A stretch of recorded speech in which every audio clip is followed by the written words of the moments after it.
नमस्कार, मी दिनेश कांजी. आपण बघताय न्यूजडंका.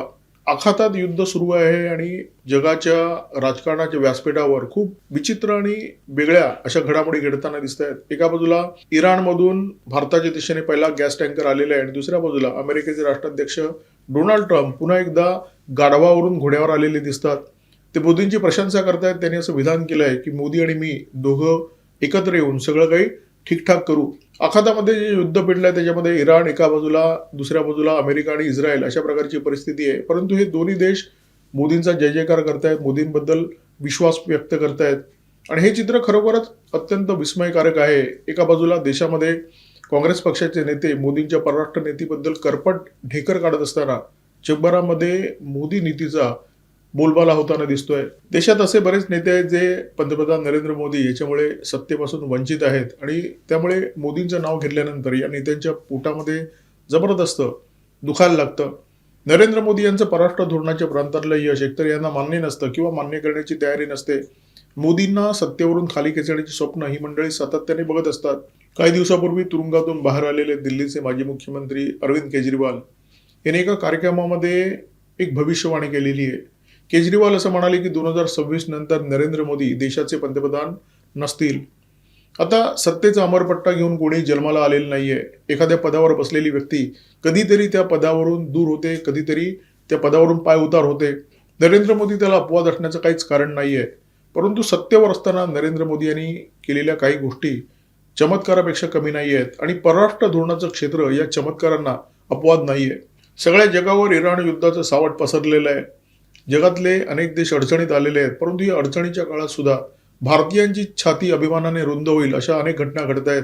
स्ट्रेट ऑफ हॉर्मुझमधून भारताचा तिरंगा लावलेली अनेक जहाजं सही सलामत भारताच्या दिशेने रवाना होत आहेत.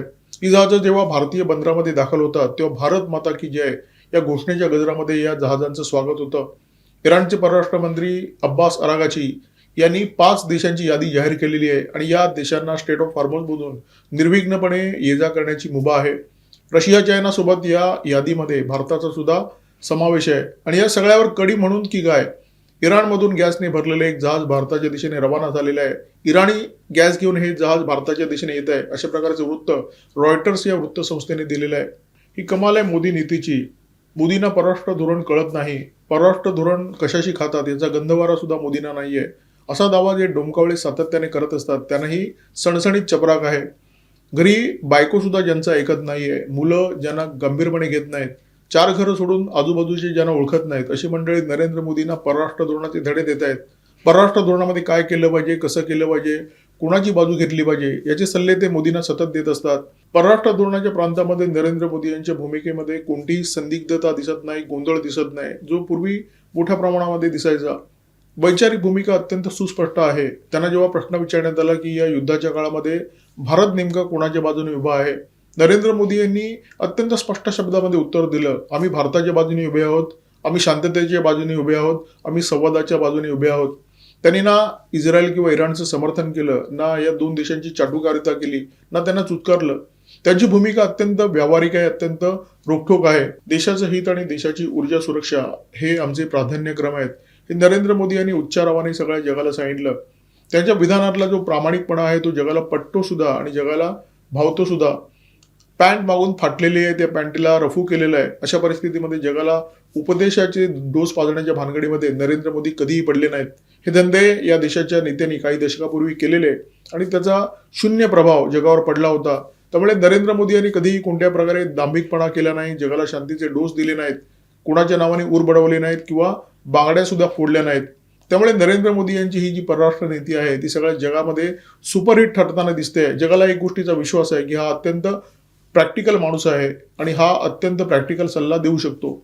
सगळ्या जगाला इराण युद्धाचे चटके बसत आहेत. जगभरामध्ये पेट्रोल डिझेलच्या किमती कडाडलेल्या आहेत.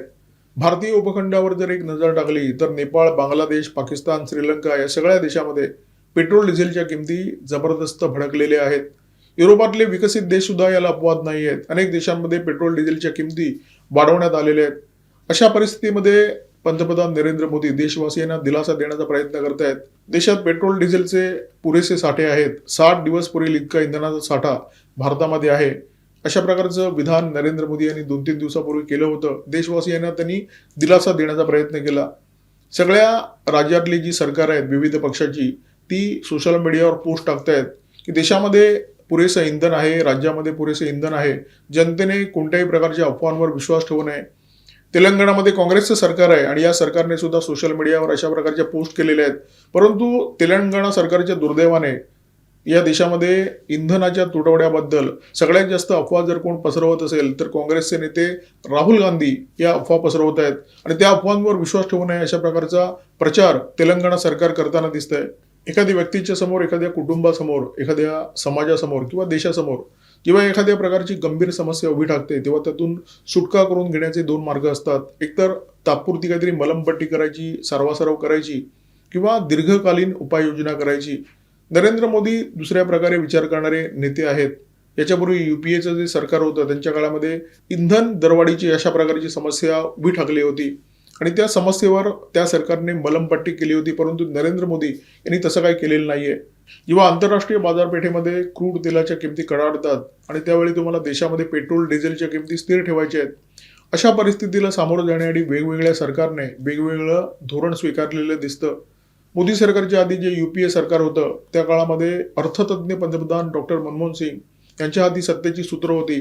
त्यांच्या कार्यकाळामध्ये जेव्हा आंतरराष्ट्रीय बाजारपेठेमध्ये तेलाच्या किमती कडाडल्या होत्या तेव्हा त्यांनी कर्ज काढून तात्पुरती मलमपट्टी केली. त्यांनी ऑइल बॉन्ड जारी केले. या ऑइल बॉन्डचा जो भार आहे तो सरकारी तेल कंपन्यांच्या खांद्यावर मारला आणि परतफेड करण्याची जबाबदारी मोदी सरकारच्या खांद्यावर. कारण 2014 खूपच जवळ होतं आणि या ऑइल बॉन्डची परतफेड करायची होती 2020 ते 2026 या काळामध्ये. मोदी सरकारला सुद्धा असं करता आलं असतं, परंतु मोदी सरकारने देशावरचा कर्जाचा बोजा वाढवला नाही. त्यांनी काय केलं, सरकारी तेल कंपन्यांच्या खांद्यावर सुद्धा जास्त भार पडू नये म्हणून मोदी सरकारने अबकारी करामध्ये कपात केलेली आहे. म्हणजे सरकारी कंपन्यांवर जो भार आहे तो सुद्धा कमी झाला, जनतेला सुद्धा दिलासा मिळाला. आणि याची जर झळ कोणी सोसली असेल तर ती केंद्र सरकारने सोसलेली आहे. म्हणजे मोदी सरकारने दीर्घकालीन विचार केला. त्यांना माहिती आहे की सरकारी तेल कंपन्या या सोन्याची अंड देणारी कोंबडी आहे आणि ही कोंबडी कापणं मोदी सरकारने टाळलं. या कोंबडीच्या मानेवरून सुरा फिरवणं सुद्धा टाळलं. परराष्ट्र धोरण आणि आर्थिक धोरणामध्ये समतोल साधणं जगातल्या मोजक्या नेत्यांना साधतं. नरेंद्र मोदी यांना ते उत्तमरित्या साधलेलं आहे. जगातले नेते नरेंद्र मोदी यांचे प्रशंसक आहेत. अमेरिकेचे राष्ट्राध्यक्ष डोनाल्ड ट्रम्प कधी कधी त्यांचे प्रशंसक असतात आणि बरेचदा त्यांचे टीकाकार असतात. ट्रम्प यांना पुन्हा एकदा नरेंद्र मोदी यांची प्रशंसा करण्याची हुक्की आली असावी. खरं तर ट्रम्प यांची प्रशंसा असो किंवा त्यांची टीका ना मोदी मनावर घेत ना त्यांचे समर्थक, मोदी तेच करत असतात जे त्यांना करायचं असतं. भारतातल्या अमेरिकी दूतावासाने डोनाल्ड ट्रम्प यांचं एक विधान त्यांच्या सोशल मीडिया अकाउंटवरून पोस्ट केलं. Modi and I, two people that get the things done, असं ट्रम्प यांचं विधान आहे. विधानाचा भावार्थ हा की मोदी आणि मी एकत्र येऊन सगळ्या गोष्टी ठाकठीक करू. आता ट्रम्प यांची प्रशंसा खरं तर भारतीयांनी मनावर घेण्याची गरज नाही. हा सनकी माणूस आहे. आज एक बोलेल आणि उद्या एक बोलेल. परंतु जी काही प्रशंसा त्यांच्याकडून आलेली आहे ती काय नरेंद्र मोदी यांनी त्यांची चाटुकारिता करून मिळवलेली नाहीये. म्हणजे जी चाटुकारिता शहबाज शरीफ आणि असीम मुनीर हे सातत्याने करत असतात तशा प्रकारचे धंदे नरेंद्र मोदी यांनी कधीही केलेले नाहीयेत. तरी सुद्धा ट्रम्प त्यांच्याबद्दल बरं बोललेले आहेत. बरं, गेल्या काही काळामध्ये मोदी सरकारने ट्रम्प यांना जबरदस्त दणके दिलेले आहेत. काही दिवसापूर्वी सीआयएचं हस्तक मॅथ्यू व्हॅन्डिक याला भारतामध्ये अटक करण्यात आली. त्याची रवानगी तुरुंगामध्ये करण्यात आली. मुक्त व्यापार कराराच्या ज्या वाटाघाटी दोन्ही देशांमध्ये सुरू आहेत त्या भारताने खुंटीला टांगून ठेवलेल्या आहेत. पोसायडन पीएटाय टेहळणी विमानांचा जो सौदा बोईंग कंपनीबरोबर सुरू होता, बोईंग कंपनीने करारामध्ये जी किंमत दिली होती त्यापेक्षा 50% किंमत वाढवली. भारताने हा करार सुद्धा आता थंड्या बस्त्यामध्ये टाकलेला आहे. मोदी ट्रम्प यांची चाटुकारिता करत नाहीत असं जेव्हा मी तुम्हाला म्हणतो तेव्हा ते मोदींचं वेगळेपण असतं. याच्यापूर्वीचा जो इतिहास आहे तो चाटुकारितेचा इतिहास आहे. सप्टेंबर 2008 मध्ये तत्कालीन पंतप्रधान डॉक्टर मनमोहन सिंग अमेरिकेच्या दौऱ्यावर गेले होते. अमेरिकेचे तत्कालीन राष्ट्राध्यक्ष जॉर्ज डब्ल्यू बुश यांची त्यांनी भेट घेतली. त्या भेटीमध्ये औपचारिक बोलणी होतात, हस्तांदोलन होतात, एकमेकांबद्दल छान छान बोललं जातं. डॉक्टर मनमोहन सिंग यांनी त्यावेळी असं एक वाक्य उद्गारलं की ज्याच्यामुळे निश्चितपणे जॉर्ज डब्ल्यू बुश यांचं मनोरंजन झालं असणार. डॉक्टर मनमोहन सिंग बुश यांना म्हणाले की people of India deeply love you. म्हणजे भारतीयांच्या मनामध्ये तुमच्याबद्दल प्रचंड प्रेम आहे. काय कारण आहे प्रेम असण्याचं? खरं तर काहीच कारण नाही. कारण अमेरिकेचा जो इतिहास आहे तो भारताच्या बाबत तरी विश्वासघाताने भरलेला इतिहास आहे. भारताच्या पाठीमध्ये खंजीर खुपसण्याचं काम अमेरिकेने 100 वेळा केलेलं आहे. त्यामुळे भारतीयांच्या मनामध्ये अमेरिकी राष्ट्राध्यक्षाच्या बद्दल प्रेम असण्याचं काहीच कारण नाही, परंतु मनमोहन सिंग तसं बोलून गेले. याला चाटुकारिता म्हणतात. आणि या चाटुकारितेचा काही फायदा नसतो. जेव्हा तुम्ही अशा प्रकारची चाटुकारिता करता, जेव्हा तुम्ही आपला कणा वाकवता, तेव्हा जगातल्या नेत्यांच्या मनामध्ये तुमच्याबद्दल काय भावना निर्माण होतात. आपलं शेजारी राष्ट्र पाकिस्तान, त्या पाकिस्तानचे पंतप्रधान नवाज शरीफ डॉक्टर मनमोहन सिंग यांचा उल्लेख देहाती औरत असा करत होते. पाकिस्तान तर ठीक आहे शेजारी देश आहे, परंतु त्यांच्या पक्षामध्ये त्यांची काय किंमत होती. जेव्हा ते विदेश दौऱ्यावर होते तेव्हा राहुल गांधी यांनी त्यांच्या सरकारचा आदेश फाडून टाकला होता जनतेच्या समोर. संकटाच्या परिस्थितीमध्ये, विपरीत परिस्थितीमध्ये काम करण्याचा दांडगा अनुभव नरेंद्र मोदी यांच्याकडे आहे. 7 ऑक्टोबर 2001 रोजी नरेंद्र मोदी यांनी गुजरातच्या मुख्यमंत्रीपदाची धुरा स्वीकारली, परंतु त्याच्या आधी काही महिन्यापूर्वी भुजमध्ये भयंकर भूकंप आला होता. भूकंपाची तारीख 26 जानेवारी 2001. या परिस्थितीतून गुजरातला बाहेर काढण्याचं काम नरेंद्र मोदी यांनी मुख्यमंत्री म्हणून केलं. देशाचे पंतप्रधान झाल्यानंतर देशामध्ये कोविड महामारी आली. त्यांच्या दुसऱ्या टर्ममध्ये युक्रेन युद्ध सुरू झालं. आता इराण युद्ध सुरू आहे. कोविड महामारीच्या संकट काळातून त्यांनी देशाची जी नौका आहे ती व्यवस्थित पुढे नेली. देशाच्या आर्थिक प्रगतीचा जो रथ आहे तो या महामारीच्या काळामध्ये सुद्धा जारी राहिला. इराण युक्रेन युद्धाच्या काळामध्ये सुद्धा ही परंपरा त्यांनी जारी राखली आणि आता इराण युद्धाच्या काळामध्ये सुद्धा देशाच्या समोर संकट आहेत, परंतु या संकटाच्या काळामध्ये देश तावून सुलाखून बाहेर पडेल अशा प्रकारची रणनीती निश्चितपणे नरेंद्र मोदी आखतील असा देशाच्या जनतेच्या मनामध्ये विश्वास आहे.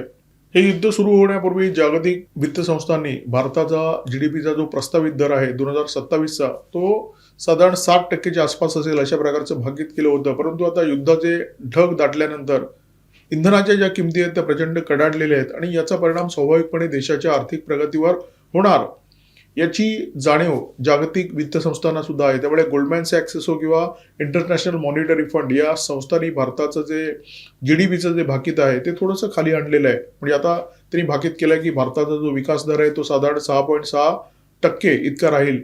आता इंधनाच्या किमती वाढल्याचा परिणाम देशावर होतच असतो. महागाईचा दर वाढतो, तुमची वित्तीय तूट वाढते आणि जनतेला सुद्धा थोडीफार झळ बसतेच. परंतु या संकटाच्या काळातून आर्थिक प्रगतीची जी गाडी आहे ती रुळावर ठेवण्याचं काम मोदी करतील त्याच्याबद्दल भारतीयांच्या मनात तरी अजिबात शंका नाहीये.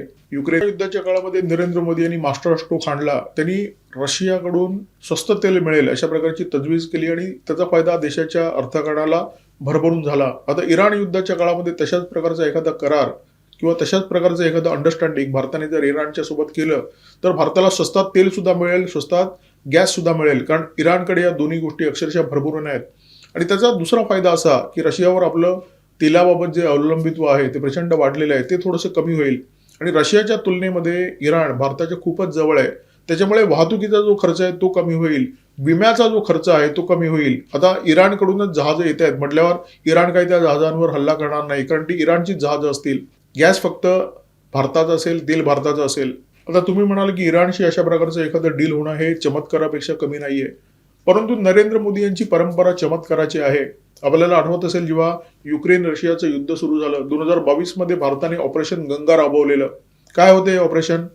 युक्रेनमध्ये जे भारतीय विद्यार्थी शिकत होते अशा 23,000 भारतीयांना सुखरूप भारतामध्ये परत आणण्याचं हे ऑपरेशन होतं. आणि हे ऑपरेशन जेव्हा सुरू झालं तेव्हा रशिया आणि युक्रेन या दोन्ही देशांनी भारतीय विद्यार्थ्यांना बाहेर काढण्यासाठी एक सेफ पॅसेज दिला, एक विंडो दिला. म्हणजे काय केलं, या दोन्ही देशांनी एकमेकांवर जी हाणामारी सुरू होती, क्षेपणास्त्रांचा जो माराव सुरू होता तो काही काळ बंद केला आणि या काळामध्ये भारताने आपल्या विद्यार्थ्यांना युक्रेनच्या सीमेच्या बाहेर आणलं आणि सुखरूपपणे पुढे भारतात नेलं. हा चमत्कारच होता. हा परराष्ट्र धोरणाच्या प्रांतामध्ये मोदींनी केलेला एक असा विक्रम होता जो बहुधा याच्या पुढे बरेच वर्ष अबाधित राहील. मोदींचे विरोधक अशा प्रकारच्या चमत्कारांची दखल घेत नाहीत, अशा प्रकारच्या कारनाम्यांचं कौतुक सुद्धा करत नाहीत, परंतु भारतीय जनतेला मोदींची ही चमत्कार करण्याची क्षमता ठाऊक आहे. त्यामुळे इराण युद्धाच्या काळामध्ये सुद्धा भारतीयांच्या मनामध्ये सरकारबाबत जो विश्वास आहे तो अजिबात डगमगलेला नाहीये. या संकटाच्या काळामध्ये सुद्धा मोदी चौके आणि छक्के मारतील याच्याबद्दल भारतीय जनतेच्या मनामध्ये पूर्णपणे विश्वास आहे. तुर्तास या व्हिडिओमध्ये थांबतोय. मोदी यांच्या परराष्ट्र नीतीतल्या चमत्कारांबद्दल या व्हिडिओमध्ये मी चर्चा केली. याच्याबद्दल तुमचं काय मत आहे निश्चितपणे नोंदवा. या व्हिडिओमध्ये माझ्यासोबत होते cameraman Omkar Bhagwat, video editor Ajay Shelke. Video जर आवडला असेल तर लाईक करा, शेअर करा, तुमच्या भावना कॉमेंट बॉक्समध्ये भरभरून येऊ द्या. सबस्क्राईब करा न्यूज डंका आणि बेल आयकॉन दाबायला विसरू नका. नमस्कार, धन्यवाद.